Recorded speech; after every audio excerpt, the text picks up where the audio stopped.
अक्सर mental health को लेकर लोगों के माइंड में बहुत सारे मिथ्स एंड मिसकंसेप्शन मतलब बहुत सारे वहम होते हैं। मेंटल हेल्थ को समझना मुश्किल है लेकिन नामुमकिन नहीं। इसीलिए आई रिक्वेस्ट यू ऑल कि आप ये पूरा वीडियो देखिएगा एंड आई एम श्योर कि आपको इस वीडियो से बहुत कुछ सीखने को मिलेगा।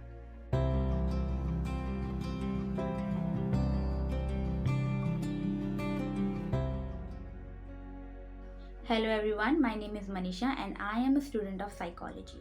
आज हम मेंटल हेल्थ के बारे में जानेंगे। तो जिस तरह हम अपनी फिजिकल हेल्थ का ध्यान रखते हैं, जिस तरह हम अपनी फिजिकल हेल्थ के बारे में जानते हैं, चलिए उसी तरह हम अपने मेंटल हेल्थ को भी जानने की कोशिश करते हैं। तो मेरा सबसे पहला सवाल आपके लिए ये है कि क्या आपके बॉडी में ऐसा कोई हिस्सा है जिसमें कभी कोई परेशानी ना आई हो या ना कभी आएगी? ज़्यादातर लोग इस सवाल का जवाब ना में देंगे, क्योंकि कभी आपका सर दर्द होता है, कभी आंखें दर्द होती हैं, कभी पेट खराब होता है, तो कभी कभी दिल के दौरे पड़ने जैसी बड़ी बीमारियों से भी हमें परेशान होना पड़ता है। तो अब अगर हमारे शरीर के हर हिस्से में कुछ ना कुछ हो सकता है, तो दिमाग पीछे कैसे रह सकता है? क्या जिस तरह हम अपने शरीर का ध्यान रखते हैं, शरीर का ख्याल रखते हैं, उस तरह हम अपने दिमाग का ख्याल नहीं रख सकते? तो जल्दी से हम ये समझ लेते हैं कि हमारे देश में, हमारी सोसाइटी में मेंटल हेल्थ कंडीशंस के बारे में बात करना बुरा क्यों माना जाता है, लोग टची क्यों हो जाते हैं। तो सबसे पहले तो बॉलीवुड की फिल्मों में दिखाए गए stunts, proposals, marriages, trips, even the hair styles से प्रभावित होकर लोग उसे अपनी ज़िंदगी में उतारने लगते हैं। तो जिस तरह रोमांस का, स्टंट का, हेयर स्टाइल का असर हमारे दिमाग पर होता है, उसी तरह मेंटल हेल्थ कंडीशन का हमारे दिमाग पर असर होता है। मैं कुछ एग्जाम्पल देने वाली हूँ, जैसे कि हंसी तो फंसी। परिणीति चोपड़ा की पिक्चर है जिसमें उसे एक मेंटल डिसऑर्डर से सफ़र करते हुए दिखाया गया है। उसे बहुत जगह दवाई खाते हुए भी दिखाया जाता है। When she loses her control over her self, वो कुछ मेडिसिन भी लेती है, लेकिन उसके डिसऑर्डर का नाम नहीं लिया गया है, तो लोग उस कंडीशन को एबनॉर्मल कहते हैं। अबनॉर्मल को आम भाषा में पागल कहते हैं, मैडनेस या मैड। सेकंड, भूल भुलैया में विद्या बालन को जो डिसऑर्डर होता है, दैट इज डिसएसोसिएटिव आइडेंटिटी डिसऑर्डर। इस डिसऑर्डर को दिखाते दिखाते एक घोस्ट स्टोरी ने इस डिसऑर्डर को ओवरपावर कर दिया। तीसरा, तेरे नाम में सलमान खान को एक डिसऑर्डर होता है, दैट इज सिजोफ्रेनिया। इस डिसऑर्डर में आपको कई तरह की आवाज़ें सुनाई देती हैं। इनफैक्ट एक पूरा का पूरा इंसान दिखाई देता है जिससे आप बात कर सकते हैं। कुछ सिमिलरिटी दिखाई दे रही है, जिसे अक्सर भूत लोग कहते हैं। शायद ये हो सकता है, I don't know, question mark है, आप फाइंड आउट कर सकते हैं। तो आम लोग सलमान खान की कंडीशन को क्या समझ रहे थे? पागलपन। कितनी आसानी से हम मेंटल डिसऑर्डर को पागलपन का नाम दे देते हैं।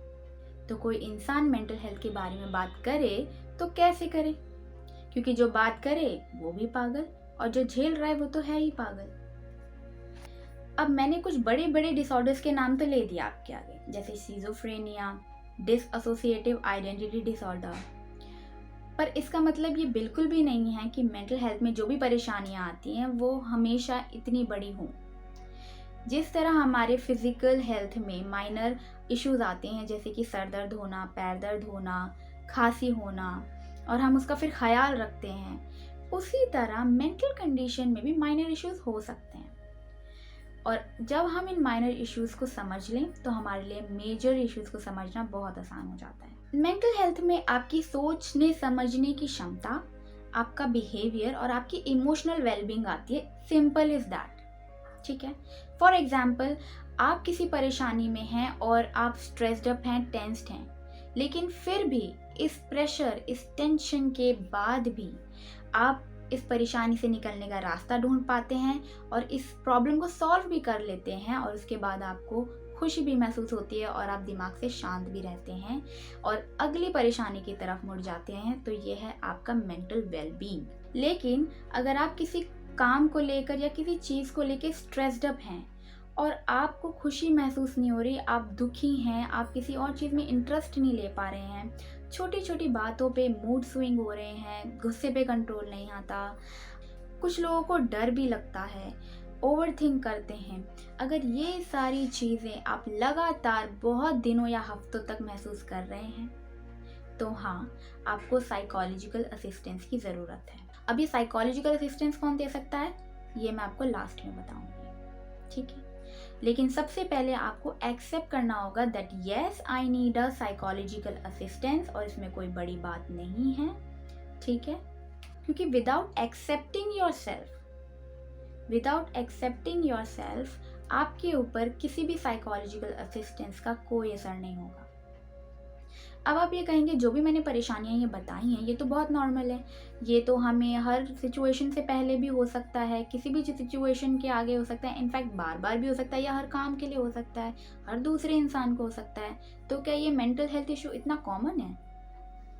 तो इसका जवाब है हाँ, मेंटल हेल्थ कंडीशन उतनी ही नॉर्मल है जितनी हमारी फिजिकल प्रॉब्लम्स होती हैं। अब इसको मैं एक छोटे से एग्जाम्पल के साथ आपको समझा दूंगी।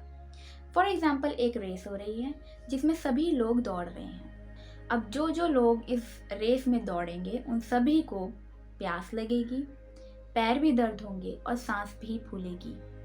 जब एक सिचुएशन में होने के बाद ह्यूमन की फिजिकल कंडीशन सिमिलर हो सकती है, तो एक सिचुएशन में रहकर या एक जैसे आबो हवा में रहकर मेंटल कंडीशन एक जैसी क्यों नहीं हो सकती? हाँ, सभी को पैर दर्द नहीं होगा, शायद सभी का सांस ना फूले, शायद सभी को प्यास ना लगे, या सभी को एक टाइम पर सब कुछ ना हो, पर होती ये सारी चीज़ें हैं। उसी तरह मेंटल हेल्थ कंडीशन में भी सबको सेम चीज़ें सेम टाइम पर नहीं होती, जिसकी जैसी सिचुएशन उसकी वैसी प्रॉब्लम, ठीक है। हर इंसान अपनी अपनी लड़ाई लड़ रहा है, तो आप अपने आप को अकेला बिल्कुल महसूस ना करें। अब बात आती है कि ये साइकोलॉजिकल असिस्टेंस दे कौन सकता है। ये साइकोलॉजिकल असिस्टेंस हर वो इंसान दे सकता है जो दूसरे इंसान को समझता है या एक एम्पैथी की फीलिंग रखता है। वो आपका दोस्त हो सकता है, आपके पेरेंट्स हो सकते हैं, आपके भाई बहन हो सकते हैं, या फिर साइकोलॉजिस्ट हो सकते हैं जिनका तो काम ही है साइकोलॉजिकल असिस्टेंस देना प्रोफेशनली, या फिर ऐसे लोग जिनको साइकोलॉजी की थोड़ी बहुत नॉलेज है। अगर आप अपनी प्रॉब्लम अपने परिवार, अपने भाई बहन या अपने क्लोज वन के साथ नहीं शेयर कर सकते, तो इट इज़ एडवाइजेबल कि आप अपनी प्रॉब्लम किसी ऐसे इंसान के साथ शेयर करें जिसके साथ आपका इमोशनल कनेक्शन ना हो, ठीक है, जैसे कि साइकोलॉजिस्ट या काउंसलर। अब एक एक्टिविटी है आप लोगों के लिए। आज आप उन लोगों के नाम सोचिए जिनके आगे आप अपनी परेशानियां रख सकते हैं।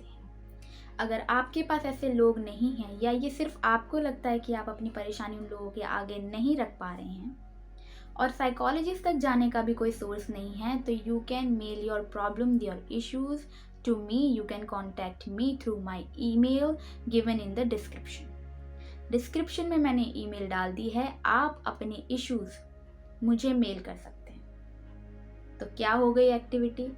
आप सबसे पहले सोचेंगे कि आप किसके पास अपनी प्रॉब्लम लेकर जा सकते हैं। अगर आपके पास कोई नहीं है तो here I can give you psychological assistance. तो ये था पूरा वीडियो अबाउट मेंटल हेल्थ, कि मेंटल हेल्थ क्या है in very very simple and general words. बिल्कुल आम भाषा में मैंने समझा दिया है। अगर आपको कोई भी डाउट हो कमेंट सेक्शन में आप डाल सकते हैं, और आपको वीडियो अच्छा लगा हो तो लाइक करना, और उन लोगों के साथ ज़रूर ज़रूर ज़रूर शेयर करना जिनको आपको लगता है कि इस वीडियो की खासा ज़रूरत है। Thank you very much for watching my video, और आप देख रहे थे मेरा चैनल साइकी मैटर्स।